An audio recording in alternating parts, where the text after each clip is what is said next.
Hello everyone, welcome to Lunar Rhythms with Christine Skinner. Every month, Christine will join us to bring some her life experience and her observation of the planetary alignment. Hello Christine, how are you? Well, I'm having a Venus-Jupiter day. Are you?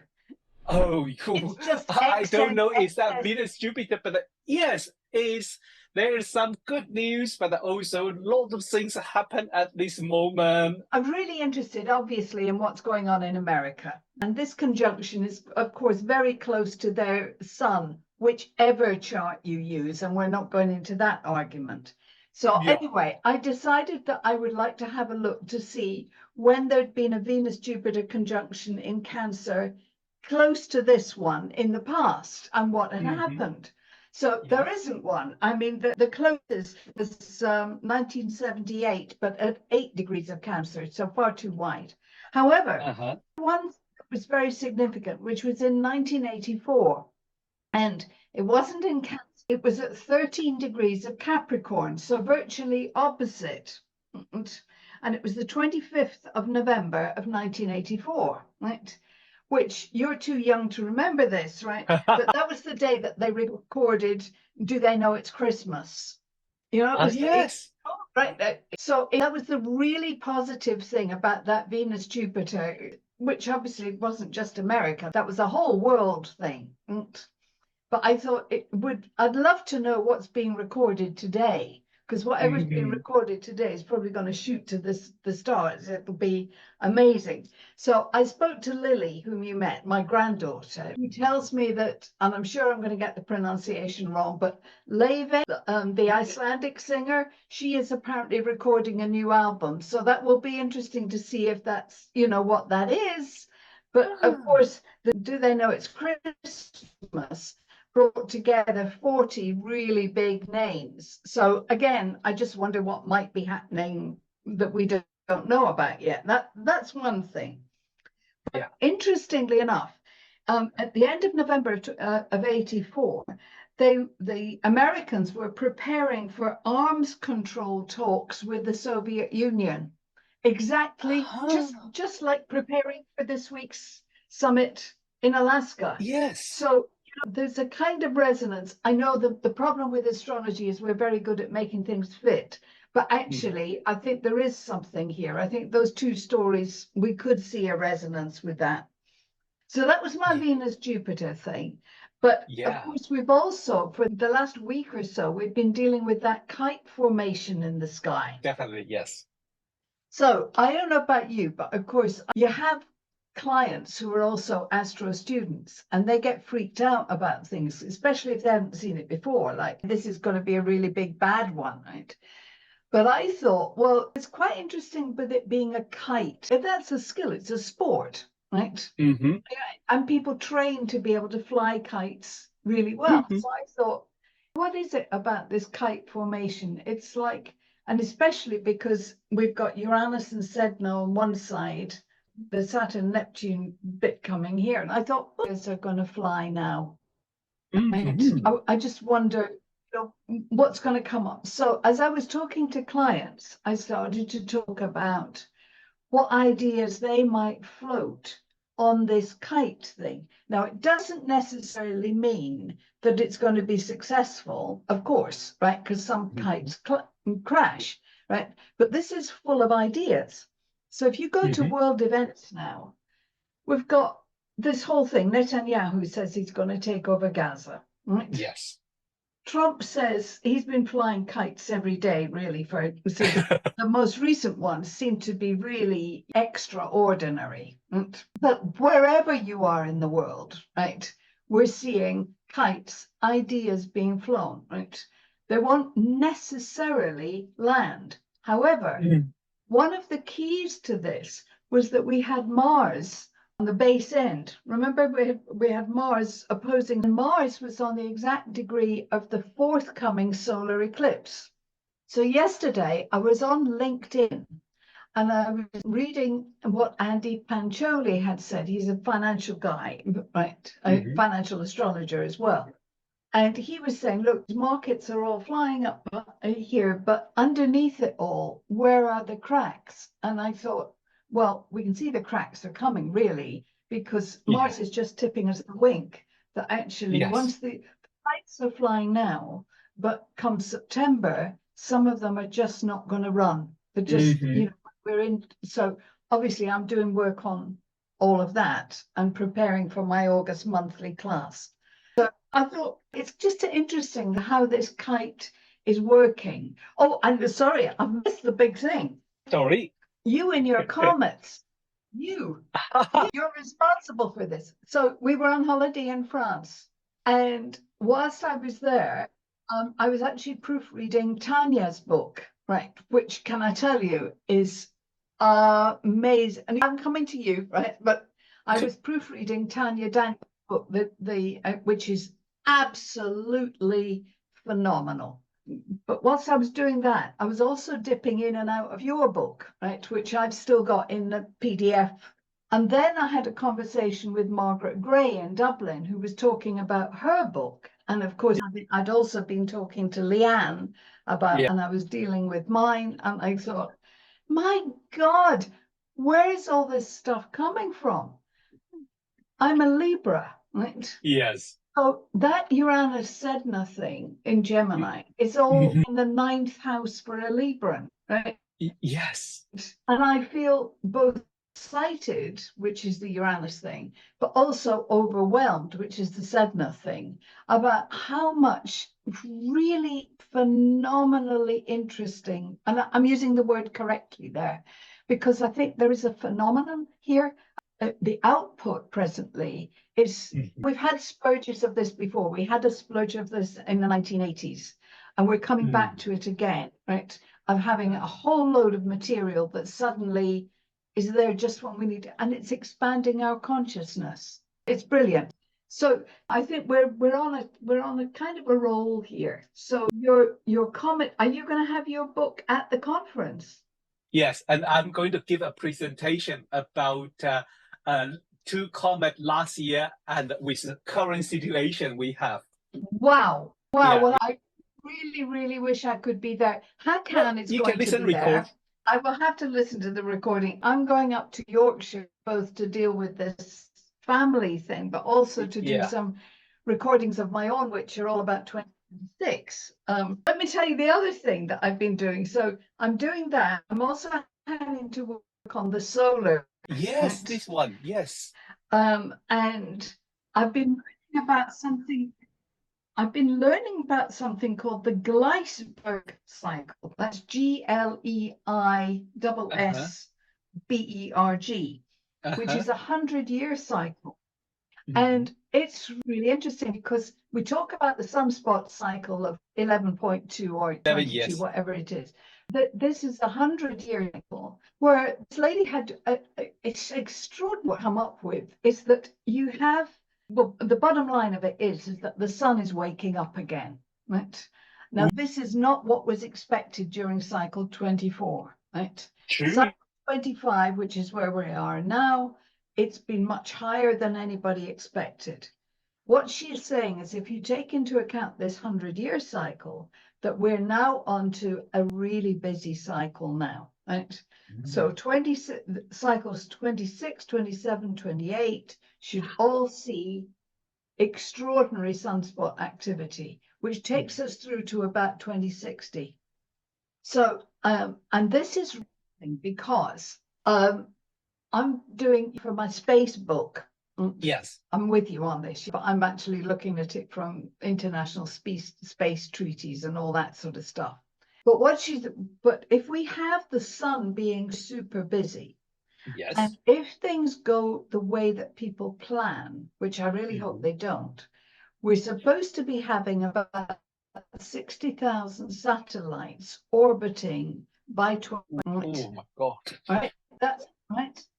Now, if the sun is having all these freakouts with its sunspot activity, with that will come a lot of solar flares, which compromises all of those satellites. Definitely. So that's a whole danger zone. So anyway, I was doing some work about this, and did you know that normally we bring down a satellite every so often because they're they've passed their sell-by date.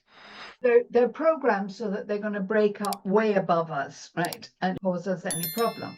However, Starlink, right, Starlink, between December 24 and July 2025, they brought down 525 satellites within 6 months. Okay. That's huge. That's absolutely huge, because every one of them puts about 30 kilograms of aluminum oxide into the air. Now think about this when you think about Pluto in Aquarius, right? Yes, indeed. Because it's now estimated that within the last 6 months, 15,000 kilograms of aluminum oxide have gone into, I mean, albeit it's way above us, but that is one incredible chemistry experiment, because who knows what's falling into the earth, right? Yeah.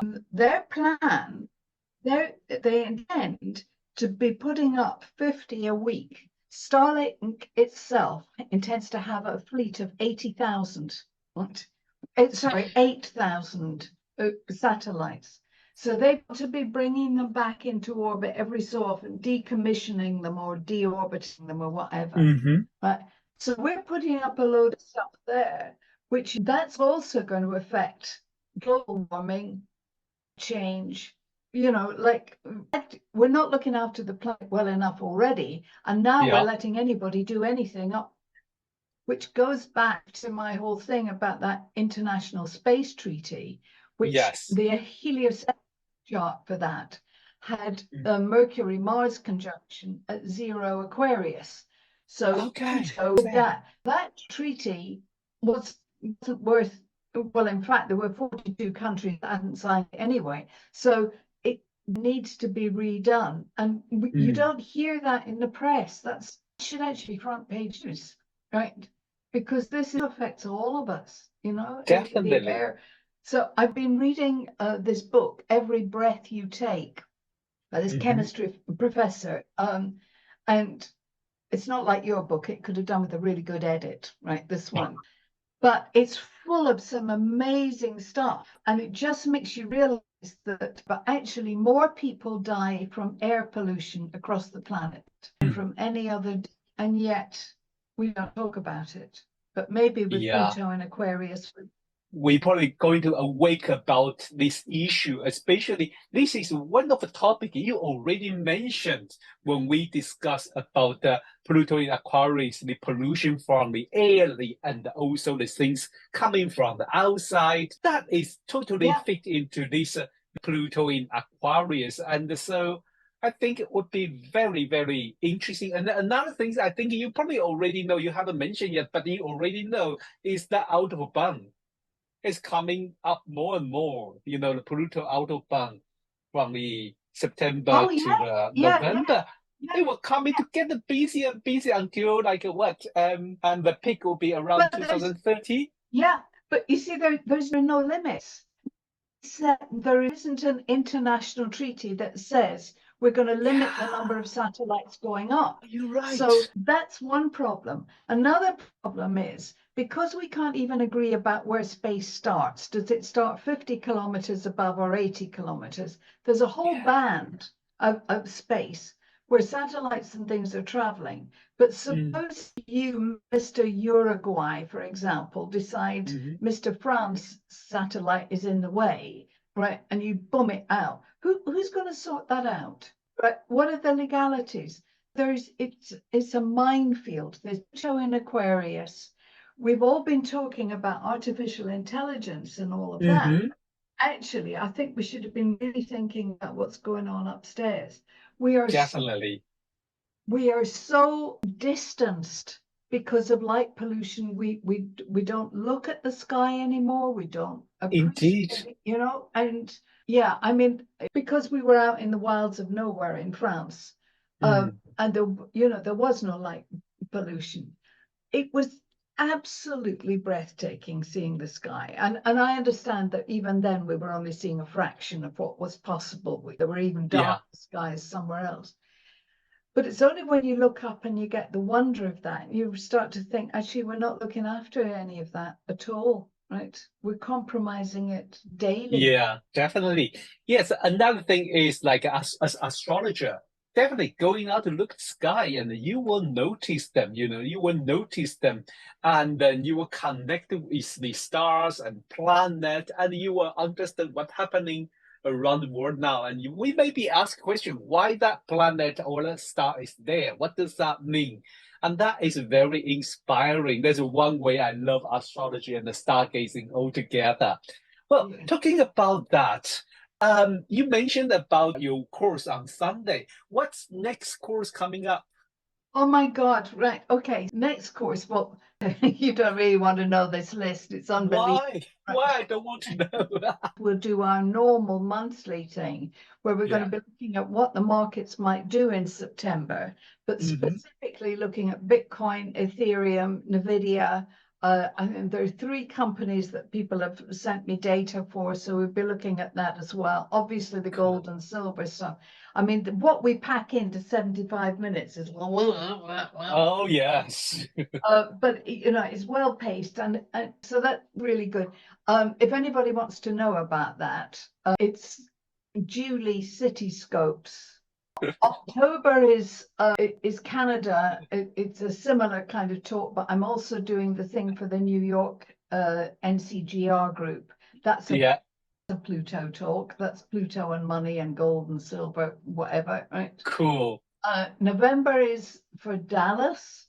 So we will mention them again when we have our chat in September, okay? But the actual financial course, yes, 6-module one, we're doing the big push for that on the September equinox. I didn't want to do anything whilst Mercury was retrograde for a start, right? Now it's catching up with itself. I'm catching up with myself, right? Yeah. And I thought, let's get these other things out of the way, and then we can just focus on that in September. Yeah. So let's put that. But in the meantime, you're going to go off to the AA conference, which I'm going to miss this year, which is really sad. Oh, I know. Yeah, we're going to miss you, but please, everyone, come to join us and hang out together. We have an amazing workshop. My workshop, I'm going to teach astronomy and stargazing. And also, I think Marcus is going to talk about the herbal medicine. And then Darby will be there. And then we have a whole bunch of astrologer. We are going to have an AI panel talking about AI and astrologer. So it would be fascinating in Nottingham. So come to join us if you have time. And also, I have a workshop on 23rd of August for AOA. We're talking about heliacal rising and heliacal setting stars. That would be from the fixed stars view, talking about what does heliacal rising and heliacal setting means. I'm just plugging my advertising here. Rod, I've just remembered the talk that I'd forgotten. I know, and that's what I said. I know I'm talking for somebody in December. I couldn't remember who it was, but it's you, right? Me, yes, because our online conference will be on from 5th to 7th December, and the information will release very soon. Like you, I don't want to release it during the Mercury retrograde. Let's get ourselves out of this. But we've actually done quite well today, haven't we? Yeah, we talk a lot. Or you talk a lot. Sorry, it doesn't mean that. But we learn a lot from you. Thank you so much, Christine, and thank you for sharing your amazing observation with us. And then to all our audience, please don't forget, Christine has a lot of courses coming up, especially the module of financial astrology and the monthly financial astrology discussion. So please go to visit the Financial Universe website, and I will put the link down there as soon when I have time. Okay, thank you, and see you next month then. See you next month. Right. Okay. All right. Good one. You too. And I've been waiting in the shadow of the sun.